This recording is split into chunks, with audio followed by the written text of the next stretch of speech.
काम किया है, मैं आपके लिए बहुत बहुत आभार व्यक्त करता हूँ और बहुत पुनः धन्यवाद देता हूँ।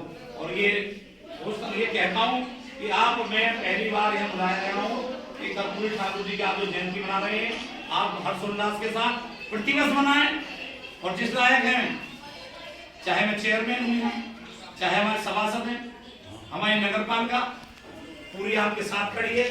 कभी भी कोई दुख में, दर्द में, परेशानी में कोई आवश्यकता है, कोई परेशानी है, जिस लायक हमें, हम आपके लिए तैयार हैं।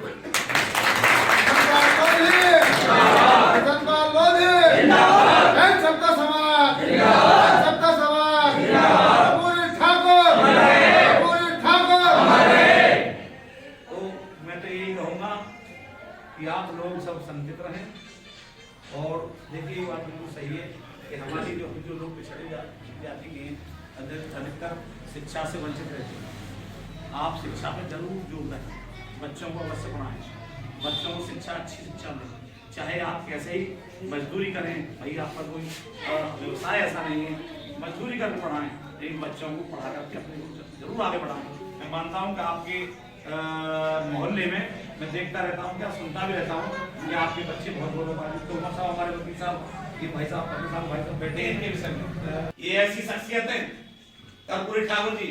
हमने देखा था जब चौधरी चरण सिंह प्रधानमंत्री हुआ करते थे, 6 महीने वो प्रधानमंत्री रहे, वो उनके कार्यकाल में 2 बार मुख्यमंत्री रहे।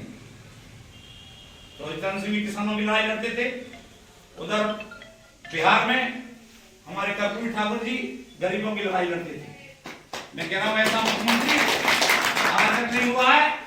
या तो हमारे प्रदेश में बाबूजी कल्याण सिंह हुए हैं, मुख्यमंत्री 2 बार रहे, इसी प्रकार दो बार मुख्यमंत्री हमारे कर्पूरी ठाकुर जी बिहार में रहे। मैं मानता हूं ये दोनों पिछड़ी जाति से आते हैं। हमारे कर्पूरी ठाकुर जी, हमारे बाबूजी कल्याण सिंह जी दोनों ही बैकवर्ड से हैं। दोनों ने लड़ाई लड़ी, दोनों ने हमारे जाति को पहचान दी, दोनों ने हमारे समाज को पहचान दी, और दोनों ने हमारे समाज की लड़ाई लड़ी, और दोनों ने हमारे समाज के लिए मार्गदर्शन हमारे लिए किया। बहुत तो मैं तो यही कहूंगा सैन समाज से, कि सैन समाज के लोग मैं मानता हूं कि काफी भारी मात्रा में पढ़ लिख रहे हैं, संगठित भी हैं। संगठित में मानता हूं कि जब भी कोई चुनाव आता है, जब भी कोई एमएलए का हो, एमपी का हो, चेयरमैन का हो, तभी वो बेचारे एकत्रित होकर के, संगठित होकर के चुनाव का में अपना पूरा योगदान देते हैं और भारतीय जनता पार्टी को वोट करते हैं। ये मैं आपका आभार व्यक्त करता हूँ, मैं आपको धन्यवाद देता हूँ।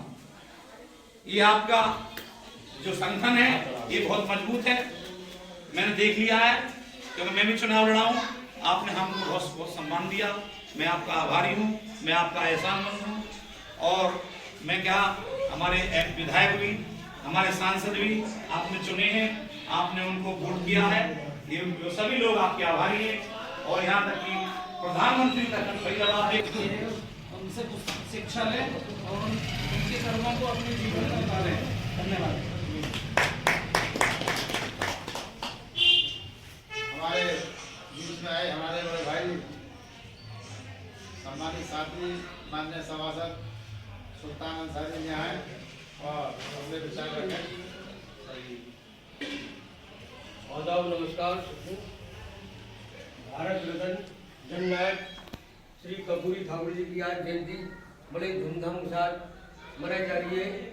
आज जयंती पर सभी को संकल्प लेना चाहिए, जो उनके अधूरे कार्य रह गए, जो अधूरे सपने हैं, उन्हें पूरा करने के लिए और इनके बताए गए रास्तों पर चले, यही मेरी अपील है सबसे। हमें मार्ग पर बताए हुए मार्ग पर चलने की आवश्यकता है, ईमानदारी निष्ठा से चलने की आवश्यकता है और संगठन एकजुट करने की आवश्यकता है। इससे ज़्यादा मैं कुछ नहीं कहूँगा। इनकी हर जो भी जयंती आ रही है और इससे भी बड़ा हम प्रोग्राम करें, इससे भी और अधिक जनसंख्या में सब इकट्ठे हो और एक अपने समाज को और जागरूक करें, चाहे वो गांव से है, चाहे वो शहर से कहीं से भी है। इन्होंने जो कार्य किए थे उनकी तुलना कोई नहीं कर सकता। आज देश की जितनी भी राजनीति है वो इन्हीं के दम पर चलती है, चाहे मुख्यमंत्री किसी राज्य में हो चाहे प्रधानमंत्री हो, सभी इनका नाम लेकर आज राजनीति करते हैं, क्योंकि ये सत्य के साथी रहे हैं। इन्होंने कभी इसका बुरा नहीं किया और न ही कभी इनके पैरों के पीछे भले गरीब अवस्था में रहकर भी इन्होंने खड़े कपड़े पहन के भी मुख्यमंत्री पद पर कार्य किया है। ये बहुत बड़े सोचने की बात है कि इतने मुकाम पर पहुंचने वाले इंसान बड़े साधारण रूप में रहने वाला ये कोई अवतार पुरुष है।